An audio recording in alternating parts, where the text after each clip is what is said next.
Movie की शुरुआत में विल्सन और सोफी नाम के हस्बैंड वाइफ को दिखाया जाता है, जो कि एक बutcher शॉप चलाया करते हैं। लेकिन कुछ दिनों से उनका ये काम ठीक से नहीं चल रहा था, क्योंकि कुछ लोग जानवरों के मारने के खिलाफ खड़ी थे। इसी दौरान कुछ लोग नकाब लगाए हुए उनके शॉप पर आते हैं और उनकी दुकान में तोड़फोड़ मचाकर भाग जाते हैं।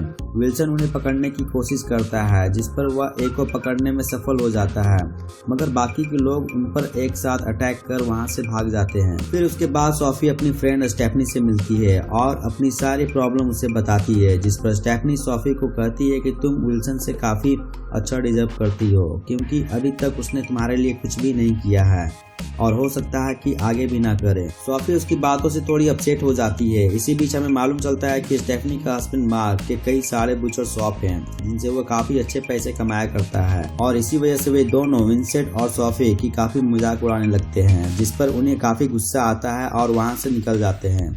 इसी दौरान सोफी विंसेंट को अलग होने की बात करती है, जिस पर वह और भी गुस्सा हो जाता है। उसके बाद विंसेंट की नज़र सड़क पर जा रहे एक आदमी पर पड़ती है। वह उसे पहचान लेता है कि यह वही है जिसने उसकी दुकान में तोड़फोड़ किया था, इसलिए वह उनसे बदला लेने के लिए अपनी कार को पीछे की ओर भगाता है और उस पर चढ़ा देता है, जिससे वह बुरी तरह मारा जाता है।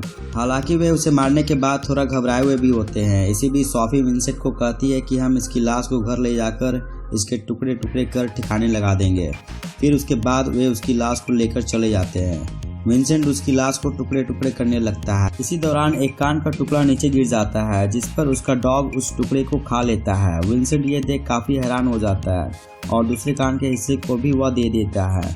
फिर उसके बाद वह सो जाता है। जब सुबह होती है तो विंसेंट को शॉप में आने में देर हो जाती है। आते ही वह सोफी से पूछता है कि क्या तुमने अभी तक कुछ बेचा है। इससे पहले वह कुछ बता पाती कि तभी एक लेडी आ जाती है और कहती है कि मुझे वैसा ही मीट और चाहिए जैसा तुमने मुझे थोड़ी देर पहले दिया था, क्योंकि उसका टेस्ट पहले के मुताबिक काफ़ी अच्छा है।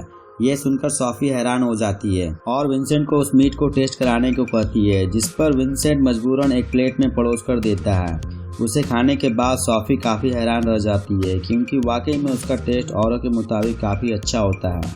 वह विल्सन से पूछती है कि यह किस चीज़ का मीट है। अब क्योंकि वह लेडी भी वहीं होती है, इसलिए विल्सन बहाना बनाकर कहता है कि यह इरानियन पिग का मांस है। दरअसल जो मांस सोफी ने खाए ये किसी और की नहीं बल्कि उसी लड़के की होती है, क्योंकि विल्सन ने उसे रात को टुकड़े टुकड़े कर अलग अलग थैलियों में पैक कर रख दिया था। उस लेडी के जाने के बाद विल्सन सोफी को सारी बात बतलाता है। फिर उसके बाद वह सारी मीट को हटाना चाहता था, जिस पर सोफी उसे ऐसा करने से मना कर देती है और कहती है कि लोग इसे बहुत पसंद करेंगे क्योंकि ये काफ़ी टेस्टी है। विंसेंट ऐसा करना नहीं चाहता था, वह उसे साफ मना कर देता है, लेकिन तभी उस मीट को खरीदने उसी लेडी की पड़ोसी आता है। धीरे धीरे उसका सारा मीट बिक जाता है। अब विंसेंट भी सोफी की बातों से सहमत हो जाता है। उसके बाद जब रात होती है तो विंसेंट उस मीट को चेक करने बैठता है।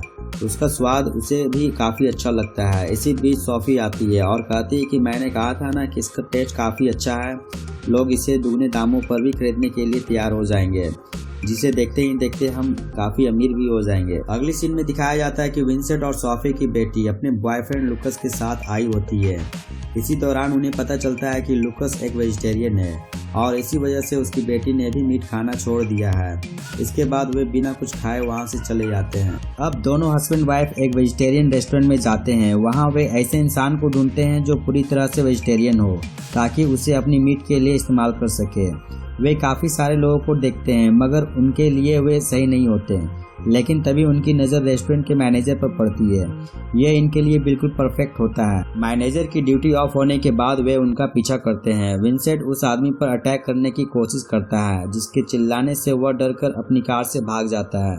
इसी दौरान सोफी उसे समझाती है कि अगर अपनी दुकान बचानी है तो तुम्हें सीरियल किलर बनना पड़ेगा। फिर अगले दिन वे लोग वेजिटेरियन बनकर लोगों को मीट खाना बंद करने को कहते हैं। इसी दौरान उनकी मुलाकात जोशुआ नामक एक आदमी से होती है, जो उन्हें अपनी वेजिटेरियन टीम से मिलाने को कहता है और अपना एड्रेस देकर चला जाता है।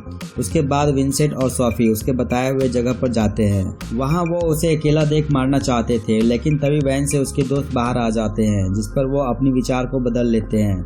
टीम में मौजूद हमीरा बताती है कि मेरा मुलाकात एक ऐसे आदमी से हुई जिसकी डैड की बहुत सारे मीट की शॉप है और मैंने उनमें से एक शॉप की चाबी चुरा ली है और आज रात हम वहां तोड़फोड़ मचाएंगे। विंसेंट इस चीज़ के लिए इनकार कर देता है, लेकिन जब उसे पता चलता है कि ये शॉप मार्क की है तो वह इसके लिए राजी हो जाता है। और उसके टीम में शामिल हो जाता है। उसके बाद वे लोग मास्क लगाकर उसकी शॉप पर पहुंचते हैं और वहां काफी तोड़फोड़ मचाते हैं और तो और विंसेंट मार्क की तस्वीर की काफी बेइज्जती भी करता है। उसके बाद वे लोग वहां से भाग जाते हैं। अगले दिन वे दोनों एक रेस्टोरेंट में होते हैं। वहां उन दोनों में थोड़ी अनबन हो जाती है जिस पर विंसेंट नाराज होकर चला जाता है। उसके बाद उसी रेस्टोरेंट का एक वेटर सॉफी से बातें करने लगता है और उसे घर तक ड्रॉप करता है और साथ ही साथ उसे फ्लर्ट करने की भी कोशिश करता है। इसी बीच सॉफी को पता चलता है कि ये वेटर एक वेजिटेरियन है, इसलिए वह इसे फंसाती है और घर के अंदर लेकर जाती है। विंसेंट सॉफी को उसके साथ देख काफी नाराज हो जाता है, जिस पर वह उसे बताती है कि हम इसे मीट के लिए इस्तेमाल करेंगे क्योंकि वो एक प्योर वेजिटेरियन है। उसके बाद वह उस वेटर के ध्यान को भटकाती है ताकि विंसेंट उसे मार सके, लेकिन वह ऐसा नहीं करना चाहता था। जिसके बाद उसका वाइफ गुस्से में कहती है कि हम एक साथ नहीं रह सकते हैं क्योंकि तुम मुझसे प्यार नहीं करते। सॉफी की बात सुनने के बाद विंसेंट जब बाहर जाता है तो वह वेटर पूरी तरह नेक्ड होता है और उसी की वाइफ को बुलाने को कहता है, जिस पर विंसेंट के गुस्से का ठिकाना नहीं रहता और वह उसे मार मार कर उसकी हत्या कर देता है। उसके बाद वे दोनों उस डेड बॉडी को टुकड़े टुकड़े करने लगते हैं और काफी खुश भी होते हैं क्योंकि अब उस लाश को बेचकर काफी पैसे कमाने वाले थे। जब अगली सुबह होती है तो सॉफी की उसकी फ्रेंड स्टेफनी का फोन आता है जो उसे अपनी शॉप को बर्बाद होने के बारे में बताती है। वे लोग उसे मिलने वहां जाते हैं। हालांकि वे लोग इसके बारे में सब कुछ जानते थे क्योंकि ये तोड़फोड़ उसी ने उस वेजिटेरियन टीम के साथ मिलकर की थी। उसके बाद देखते हैं कि विंसेंट की शॉप पर धीरे धीरे काफी भीड़ जुटने लगती है और वे इस काम को ही अपना प्रोफेशन बना लेते हैं। वे रोज लोगों का शिकार करना शुरू कर देते हैं। इसके बाद वे वी नाम के एक लड़के को मिलने के लिए बुलाते हैं। वी प्योर वेजिटेरियन होता है, इसके साथ साथ वो काफी तंदुरुस्त भी होता है, लेकिन इससे पहले विंसेंट उस लड़के को मार पाता कि वी को उसकी सच्चाई मालूम हो जाती है। वह उस पर अटैक कर भागने लगता है।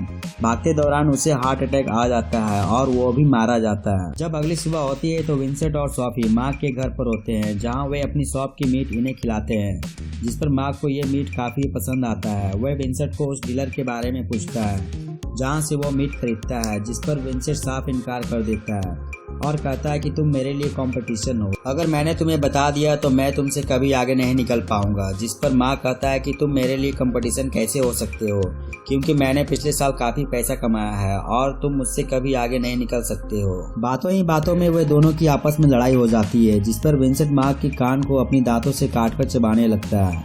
मार्क और स्टेफनी ये देखकर बहुत हैरान रह जाते हैं कि कोई इंसानी मांस को कैसे खा सकता है। हालांकि विंसेंट उनकी ध्यान को भटकाने के लिए उस कान को थूक देता है और उसे अलविदा कहकर चला जाता है। इसके बाद वे फिर से नए लोगों का शिकार करना शुरू कर देते हैं और खूब सारे पैसे कमाने लगते हैं। इसी तरह वे लोग एक वेजिटेरियन पार्टी में अपने नए शिकार को ढूंढने जाते हैं जहां पर उनकी मुलाकात लुकस से होती है। लुकस उन दोनों को इस पार्टी में देख काफी हैरान हो जाता है और कहता है कि तुम्हें इस पार्टी में नहीं आना चाहिए था क्योंकि अभी तक तुम दोनों ने अपनी बुचर शॉप को बंद नहीं किया है, और साथ ही साथ ये भी कहता है कि हमारे कई सारे वेजिटेरियन लोग मारे जा रहे हैं और ये सब कुछ बुचर लोगों की साजिश है, इसलिए हम इसके लिए प्रोटेस्ट करने वाले हैं क्योंकि हो सकता है कि अगला नंबर हमारा हो। उनकी सारी बातों को वहां मौजूद एक आदमी सुन रहा होता है। दरअसल ये आदमी वही वेजिटेरियन टीम का मेंबर होता है जो बुचर शॉप पर तोड़फोड़ मचाया करते हैं। अगली सीन में देखते हैं कि विंसेंट और सॉफी एक वेजिटेरियन लड़की को मारने के लिए उनका पीछा करने लगते हैं। हालांकि ये लड़की बचकर भागने की कोशिश करती है, लेकिन वे दोनों उसे मार देते हैं। जब रात होती है तो विंसेंट उस लड़की को काट रहा होता है। इसी दौरान उसकी शॉप पर एक पुलिस ऑफिसर आता है, जिसे देख वह काफी घबरा जाता है। हालांकि ये वही ऑफिसर होता है जो अक्सर उसकी शॉप से मीट खरीदा करता है और इस वक्त भी वह मीट ही खरीदने आया होता है। विंसेंट बहाना बनाकर उस ऑफिसर को भेज देता है। ये सब कुछ देखने के बाद वो काफी डर जाता है और सॉफी से कहता है कि हमें ये सब कुछ बंद कर देना चाहिए क्योंकि एक न एक दिन लोगों को जरूर मालूम हो जाएगा। इसी बीच सॉफी कहती है कि यदि हमने इस काम को बंद कर दिया तो अपनी गुजारा कैसे करेंगे, जिस पर विंसेंट कहता है कि हमने इस काम को अपनी शॉप को बचाने के लिए किया था और अब वह अच्छी कंडीशन में आ चुकी है। ऐसा ना हो कि हम पूरी तरह कैनिबल बन जाएं क्योंकि अब तो मुझे जिंदा लोगों को देखकर भी मेरे मुंह में पानी आने लगता है। ये दोनों आपस में बात कर ही रहे होते हैं कि लुकस वहाँ उनसे माफी मांगने पहुंच जाता है क्योंकि उस दिन वे उन दोनों की काफी बेइज्जती किया था। इसी दौरान सॉफी के मन में विचार आता है कि लुकस एक प्योर वेजिटेरियन है, इसलिए वह इशारों में विंसेंट को उसे मारने के लिए कहती है, जिस पर विंसेंट लुकस को वहां से चला देता है और सोफी को कहता है कि क्या तुम्हें जरा भी अंदाजा नहीं कि लुकस हमारे बेटी का फियांसे है और हमारी बेटी उनसे कितना प्यार करती है। बस अब हम इस काम को आज से बंद करने वाले हैं। जब अगली सुबह होती है तो वे दोनों अपनी शॉप में होते हैं। उनकी शॉप में काफी कस्टमर आ जाते हैं और उसी इरेनियन पिग का मीट मांगने लगते हैं, क्योंकि विंसेंट इंसानी मीट को इरेनियन पिग के मीट के रूप में बेच रहा था। अब विंसेंट उन्हें बताता कि आज के बाद वो मीट नहीं मिल पाएगी, क्योंकि जिन लोगों से मैं खरीदता था वो इनका शिकार करना बंद कर दिया है। जो कस्टमर होते हैं वो उस मीट के सिवाय किसी और मीट को खरीदना नहीं चाहते थे और सारे के सारे लोग उसकी शॉप से चले जाते हैं। उसके बाद विंसेंट भी अपनी डॉग को लेकर शॉप से निकल जाता है। अब इधर शॉप में सोफी अकेली होती है। इसी दौरान उसकी शॉप में वही वेजिटेरियन टीम पहुंच जाते हैं और उसे किडनैप कर लेते हैं। अब रात हो चुकी थी। विंसेंट अपनी डॉग के साथ घर लौटता है, लेकिन उसे वहां उसी वेजिटेरियन टीम की गाड़ी खड़ी दिखाई देती है, जिस पर वो समझ जाता है कि उन्हें सब कुछ मालूम हो गया है। इधर वेजिटेरियन टीम सोफी से उसकी सच्चाई के बारे में पूछता है, जिस पर वो कुछ भी बताने से इनकार कर देती है। अब वो आदमी उसे मारने वाला होता है कि तभी विंसेंट वहाँ हथियार लेकर पहुँच जाता है और सबसे पहले वहाँ मौजूद उस लड़की को मार गिराता है। विंसेंट का डॉग वहां मौजूद दूसरे आदमी पर अटैक कर देता है। अब विंसेंट और उस वेजिटेरियन टीम के मेन मेंबर जोशुआ के बीच फाइट होने लगता है, जिस पर जोशुआ विंसेंट पर काफी भारी पड़ रहा था। वह उसके सीने में एक रोड को आर पार कर देता है। इसी बीच सोफी अपनी बंधे हाथ को खोल लेती है और जोशुआ पर एक हुक से वार करती है, जो सीधा उसकी आंखों में जाकर घुस जाती है और उसकी वही मौत हो जाती है। उसके बाद उन दोनों की सच्चाई सारे लोगों को मालूम पड़ जाती है और ये सच्चाई को उजागर करने वाला कोई और नहीं बल्कि मार्क होता है, क्योंकि उसे उसी वक्त मालूम हो चुका था जिस समय विंसेंट ने उसकी कान को काट कर चबा रहा था। फिर उन दोनों को कोर्ट में पेश किया जाता है और वहां उन्हें उम्र कैद की सजा सुना दी जाती है और इसी के साथ ये मूवी यहीं समाप्त हो जाती है। हेलो दोस्तों, यदि ये मूवी की एक्सप्लेनेशन आपको पसंद आई तो चैनल को लाइक और सब्सक्राइब जरूर कर दें और ज़्यादा से ज़्यादा एक दूसरे पर शेयर भी कर दें, ताकि मूवी से रिलेटेड वीडियो में जब भी अपलोड करूं उसकी नोटिफिकेशन आपको सबसे पहले मिल सके। वीडियो को अंत तक देखने के लिए धन्यवाद। मिलते हैं अगले वीडियो में।